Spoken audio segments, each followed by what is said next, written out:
அன்புள்ளம் கொண்ட விருச்சிக ராசி அன்பர்களே, இந்த ராசிக்கு இந்த 2025ல வரக்கூடிய தமிழ் புத்தாண்டு விஸ்வாவசு வருஷம் எப்படி இருக்கு அப்படின்னு பார்க்க போறோம். இந்த ராசியை சேர்ந்தவங்களுடைய அம்மாவுடைய உடல்நிலையை பார்த்துக்கிறது ரொம்ப அவசியமா இருக்கு. அம்மாவுக்கு உடல்நிலை கோளாறுகள் வரும். உங்களுக்கு 10ஆம் இடத்துல இருக்கக்கூடிய கேது வந்து அரசாங்கம் சம்பந்தப்பட்ட விஷயங்கள் உங்களுக்கு பிரச்சனைகளை ஏற்படுத்தும். அரசாங்க வேலைகள் பார்க்குறவங்க பிரச்சனைகள், ரெஸ்டாரண்ட்டு அது மாரி ஹோட்டல், ரெஸ்டாரண்ட்டு, நெருப்பு சம்மந்தமா வேலை பார்க்குறவங்க, நெருப்புலேருந்து கொஞ்சம் ஜாக்கிரதையா இருங்க. தீ விபத்துக்கள் ஏற்படுறதுக்கான வாய்ப்புகள் மிக மிக அதிகமா இருக்கு. இதெல்லாம் நெகட்டிவா சொல்றேன் அப்படின்னு நினைக்க வேணாம். உங்களுக்கு 2, 5க்கு அதிபதியா இருக்கக்கூடிய குரு பகவான் வந்து 8ஆம் இடத்துக்கு போயிடுறாரு 5ஆம் மாசமே. ஆனா கவலைப்பட வேணாம். இந்த வருஷ கடைசியில இது எல்லாமே சரியாயிடும். ஒரு பிரச்சனை வரும். திரும்ப எப்ப சரியாகும் அப்படின்றது இருக்குல்ல. பிரச்சனை வரும்னு சொல்லிட்டீங்க. அது எப்ப சரியாகும்? அப்படின்னா, இந்த வருஷம் வந்து அக்டோபர் மாசத்துலேருந்து டிசம்பர் மாசத்துக்குள்ள இது எல்லாமே சரியாகி, இத காட்டிலும் உங்களுக்கு உயர்ந்த நிலைமைக்கு திரும்ப வந்துருவீங்க. இத காட்டிலும், இப்ப இருக்கிறத காட்டிலும் உயர்ந்த நிலைமைக்கு வந்துருவீங்க. அதனால இந்த சோதனைகள் நடுவுல வரக்கூடிய சோதனைகள நெனச்சு கவலைப்பட வேண்டாம்.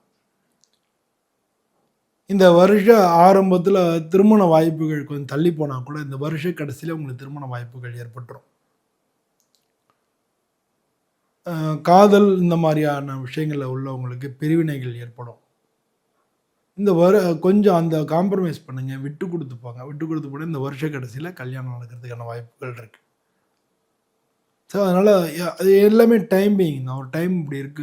இப்ப நேரம் சரியில்ல போல இருக்கு. அதான் அப்படின்னு சொல்லுவாங்க பார்த்தீங்களா? அதே மாரி நீங்க நெனச்சுக்கங்க. நேரம் சரியில்ல போல இருக்கு. அதான் அந்த பிரச்சனைகள்.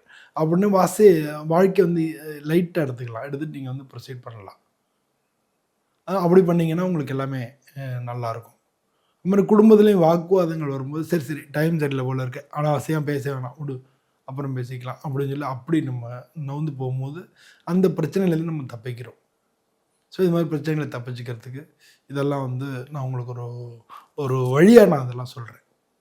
மாணவ செல்வங்களுக்கு படிப்பு, அது மாரி நீங்க வந்து அ ம உயர் படிப்புக்காக வெளிநாடெல்லாம் முயற்சி பண்ணும்போது கொஞ்சம் தடைகள் வரலாம். ஆனா வந்து இந்த வருஷ கடைசியில அதுவும் சக்சஸ் ஆயிரும். வருஷ கடைசியில நிச்சயமா வெளிநாட்டுக்கு மேல் படிப்பு போறதுக்கான வாய்ப்புகள் நெறையா இருக்கு. ரொம்ப ரேரா ஒரு சில பேருக்கு தசாபுதிகள் சரியில்லாட்டினா, போட்டித் தேர்வுகள்ல ஜெயிக்கிறதுக்கு வாய்ப்பு ரொம்ப கம்மியா இருக்கு.